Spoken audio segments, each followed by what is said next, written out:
जय माता दी दोस्तों, आप सभी को नवरात्रि के दूसरे दिन की हार्दिक शुभकामनाएं। माता रानी आप सभी का कल्याण करें। आज की वीडियो में हम बात करेंगे शारदीय नवरात्रि 2025 के दूसरे दिन के लिए पूजा का शुभ मुहूर्त क्या है और राहु काल का समय क्या रहेगा। नवरात्रि के दूसरे दिन की पूजा विधि क्या रहेगी। आपको बता दें कि नवरात्रि के दूसरे दिन मां दुर्गा के दूसरे स्वरूप मां ब्रह्मचारिणी की पूजा की जाती है। तो आज हम आपको मां ब्रह्मचारिणी की संपूर्ण पूजा विधि बताएंगे कि मां ब्रह्मचारिणी की पूजा करते समय आपको किस रंग के कपड़े पहनने चाहिए और कौन सा फूल आपको मां ब्रह्मचारिणी को अर्पित करना चाहिए और मां ब्रह्मचारिणी का प्रिय भोग क्या है। इसके अलावा आपको बताऊंगी कि मां ब्रह्मचारिणी को प्रसन्न करने के लिए आपको कौन से मंत्र का जाप करना चाहिए। आपको बहुत ही छोटा और आसान सा मंत्र बताऊंगी और इसके अलावा मां ब्रह्मचारिणी की कथा भी सुनाऊंगी। साथ ही साथ नवरात्रि के दूसरे दिन किए जाने वाला एक इच्छा पूर्ति उपाय बताऊंगी, जिसे करके आप अपनी मुहमांगी मुराद को पूरा कर सकते हैं। लेकिन वीडियो शुरू करने से पहले आपसे निवेदन है कि यदि वीडियो आपको थोड़ा सा भी अच्छा लगे तो कृपया एक बार लाइक अवश्य कर दीजिएगा, क्योंकि आपका एक लाइक हमारे लिए बहुत महत्वपूर्ण होता है। और माता रानी की कृपा प्राप्त करने के लिए कमेंट बॉक्स में अवश्य लिखिएगा जय माता दी या जय मां ब्रह्मचारिणी। तो चलिए बात करते हैं शारदीय नवरात्रि के दूसरे दिन की। दोस्तों, नवरात्रि के दूसरे दिन मां दुर्गा के दूसरे रूप मां ब्रह्मचारिणी की पूजा की जाती है। इनकी उपासना नवरात्रि के दूसरे दिन की जाती है। ब्रह्मा का अर्थ है तपस्या और चारिणी यानी आचरण करने वाली, अर्थात तप का आचरण करने वाली मां ब्रह्मचारिणी। देवी ब्रह्मचारिणी साक्षात ब्रह्मा का स्वरूप है। मां ब्रह्मचारिणी को इस लोक के समस्त चर और अचर जगत की विद्याओं की ज्ञाता माना जाता है। और मां ब्रह्मचारिणी के स्वरूप की बात करें तो मां ब्रह्मचारिणी सफेद रंग के वस्त्र धारण करती हैं। माता के दाहिने हाथ में जाप की माला और बाएं हाथ में कमंडल सुशोभित है। मां ब्रह्मचारिणी पवित्रता, शांति, तप और शुद्ध आचरण का प्रतीक मानी जाती है। दोस्तों, मां ब्रह्मचारिणी की उपासना एवं आराधना करने से भक्तों को अनेक प्रकार की सिद्धियां प्राप्त होती हैं, जैसे तप, त्याग, वैराग, सदाचार इत्यादि। इनकी वृद्धि होती है। उनकी कृपा से भक्तों को सर्वत्र विजय की प्राप्ति होती है और जीवन की अनेक प्रकार की परेशानियां भी समाप्त हो जाती हैं। चलिए जानते हैं शारदीय नवरात्रि 2025 के दूसरे दिन के शुभ मुहूर्त क्या है और राहु काल का समय क्या रहेगा। दोस्तों, साल 2025 में शारदीय नवरात्रि का दूसरा दिन 23 सितंबर 2025 दिन मंगलवार को रहेगा और द्वितीया तिथि की शुरुआत 23 सितंबर को सुबह 2:56 पर हो जाएगी और द्वितीया तिथि की समाप्ति 24 सितंबर को सुबह 4:51 पर होगी।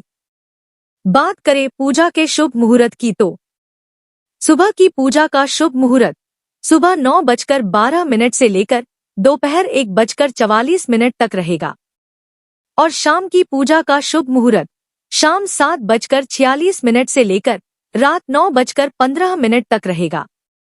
और इस दिन अभिजीत मुहूर्त सुबह 11:49 से लेकर दोपहर 12:37 तक रहेगा। और इस दिन सूर्योदय का समय सुबह 6:10 पर रहेगा और सूर्यास्त का समय शाम 6:16 पर रहेगा। और इस दिन राहु काल का समय दोपहर 3:15 से लेकर शाम 4:46 तक रहेगा। दोस्तों, राहु काल अशुभ समय होता है। इस दौरान कोई भी शुभ कार्य, पूजा या उपाय ना करें। दोस्तों, नवरात्रि के दूसरे दिन भक्तों को मां ब्रह्मचारिणी की पूजा करते समय हरे रंग के कपड़े पहनना चाहिए। हरा रंग माता को बेहद ही प्रिय होता है। और दूसरे दिन की पूजा करने से पहले आप स्नान आदि करके स्वच्छ वस्त्र धारण करके सर्वप्रथम कलश और मां दुर्गा की उपासना करें। इसके बाद आप एक लकड़ी की चौकी पर लाल रंग का वस्त्र बिछा लें और मां ब्रह्मचारिणी की प्रतिमा स्थापित करें। और यदि आपके पास मां ब्रह्मचारिणी की मूर्ति या प्रतिमा नहीं है तो आप मां दुर्गा की ही प्रतिमा की ब्रह्मचारिणी रूप का ध्यान करते हुए विधिवत पूजा अर्चना कर सकते हैं।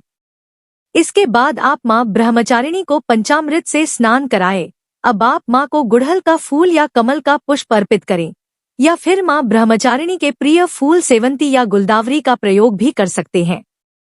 दोस्तों, यदि आप पूजा में मां ब्रह्मचारिणी को वट वृक्ष के पत्ते या वट वृक्ष के पुष्पों की माला अर्पित करते हैं तो इससे बुद्धि और ज्ञान में इजाफा होता है।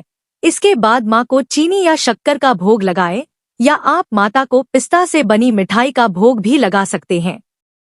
इसके बाद पान, सुपारी, लौंग, इलायची आदि अर्पित करें। अब धूप दीप जलाएं और इसके बाद प्रदक्षिणा करें, यानी 3 बार अपनी ही जगह पर खड़े होकर घूमें। इसके बाद धूप दीप दिखाकर मां की आरती करें और अब इसके बाद मां ब्रह्मचारिणी के मंत्रों का जाप करें। आप मां ब्रह्मचारिणी के मंत्र ओम ऐं ह्रीं क्लीं ब्रह्मचारिण्य नमः इस मंत्र का 108 बार जाप करें, या इसके अलावा आप या देवी सर्वभूतेषु मां ब्रह्मचारिणी रूपेण संस्थिता नमस्तस्य नमस्तस्य नमस्तस्य नमो नमः इस मंत्र का भी जाप कर सकते हैं। दोस्तों, आप जितनी श्रद्धा और अटूट विश्वास के साथ मां ब्रह्मचारिणी के मंत्रों का जाप करेंगे तो मां आपकी मनोकामना शीघ्र पूरा करेगी। मंत्र उच्चारण करने के बाद आप अपनी मनोकामना मां ब्रह्मचारिणी के समक्ष जरूर रखें। इसके बाद दुर्गा चालीसा, दुर्गा सप्तशती या दुर्गा कवच का पाठ करें। अब आरती करके विधिवत पूजा को संपन्न करें और अंत में क्षमा प्रार्थना जरूर करें और सभी लोगों में प्रसाद का वितरण करें। आपको बता दें कि इस दिन किसी ब्राह्मण को चीनी का दान करना बहुत ही शुभ होता है। चलिए अब हम सुनते हैं मां ब्रह्मचारिणी की कथा, जो इस प्रकार है। मां ब्रह्मचारिणी पूर्व जन्म में राजा हिमालय के घर पुत्री के रूप में जन्म ली थी। बड़े होने के बाद माता ने नारद जी के उपदेश से भगवान शिव शंकर को पति के रूप में प्राप्त करने के लिए घर तपस्या की। इसी तपस्या के कारण ही उनका नाम ब्रह्मचारिणी पड़ा। उन्होंने 1000 वर्ष तक फल फूल खाकर समय बिताया और 100 वर्षों तक केवल जमीन पर रहकर तपस्या की। माता ने शिव शंकर को प्राप्त करने के लिए कठिन उपवास रखे। वह खुले आकाश के नीचे वर्षा और धूप में घोर कष्ट झेले और 3000 वर्षों तक माता ने टूटे हुए बिल्व पत्र खाकर भोलेनाथ की आराधना की और बाद में माता ने सूखे बिल्व पत्र खाना भी छोड़ दिया। इसी कारण उनका नाम अपर्णा भी पड़ा। माता ने कई हजार वर्षों तक निर्जल और निराहार रहकर कठिन तपस्या की। कठिन तपस्या करने के कारण देवी माता का शरीर एकदम सूख गया।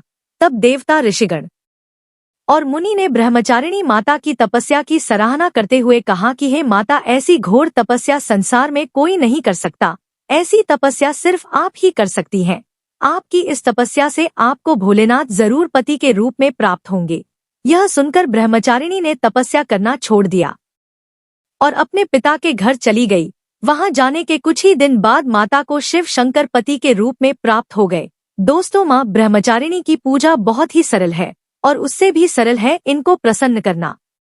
मां ब्रह्मचारिणी को सच्ची श्रद्धा से अगर बुलाया जाए तो वह तुरंत ही आ जाती है। मां दुर्गा का यह स्वरूप अनंत फल देने वाला माना गया है। मां की पूजा करने से ज्ञान की वृद्धि होती है और सभी समस्याओं से मुक्ति मिलती है। मां ब्रह्मचारिणी ने अपने तप के माध्यम से ही हजारों राक्षसों का अंत किया था।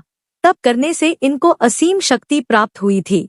माता की आराधना करने से जीवन में संयम, बल, सात्विक, आत्मविश्वास की वृद्धि होती है। माता की शक्ति के प्रभाव से तन मन के सभी दोष दूर होते हैं और जीवन में उत्साह व उमंग के साथ साथ धैर्य व साहस का समावेश होता है। मां दुर्गा का यह दूसरा स्वरूप दिव्य और अलौकिक प्रकाश लेकर आता है। चलिए हम जानते हैं नवरात्रि के दूसरे दिन किए जाने वाला एक इच्छा पूर्ति उपाय, जिसे करके आप अपनी मनोकामना को शीघ्र पूरा कर सकते हैं।